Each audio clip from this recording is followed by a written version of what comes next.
My name is Tapiwa Meke from LM International, and I'm here in Azerbaijan, Baku, for the COP29. Hello, my name is George Shira, and I work for Eric's Development Partner, and I'm also representing Kenya for Resilience here at Baku. My name is Dr. Tinashe Gumbo.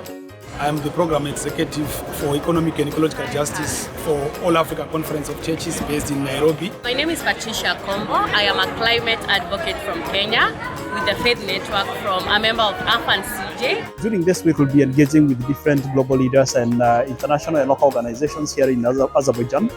And we'll be looking at two key topics.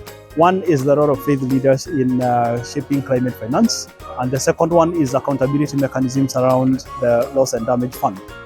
We demand three key things. That in climate finance, we want a transparent climate finance system that works for the marginalized. We want accountability for climate finance.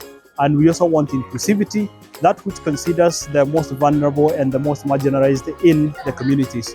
We have been here as faith actors attending key and strategic sessions for the faith actors. We attended the sessions in the Faith Pavilion, where as faith leaders we reflected on the utility and the accessibility of the loss and damage funds.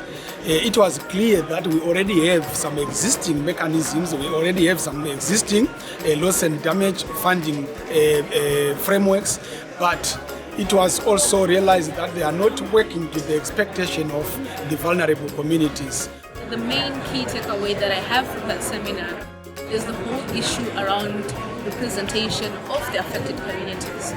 And most of the times we have these discussions at a policy level, but we do not really get down into the implementation and the practicalities of actually implementing the things that we discussed in such seminars. I realized there is minimal representation of young people in faith spaces, and this is very critical because we are the current generation and we are if you look at it in terms of numbers, we are dominant, so we need to take to sit in these spaces to articulate our voice and also to advocate for what we think is right. The concern was that we seem to be having players which are not directly linked to the vulnerable groups.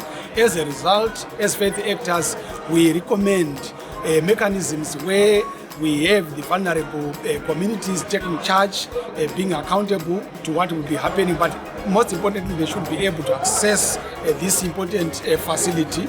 So, as faith actors coming from Africa, we still believe that we can do better in terms of managing these critical frameworks that always come out of these COP processes. My recommendation is, let's start with the communities, let's consult them, let's bring them to the table where decisions are actually being made.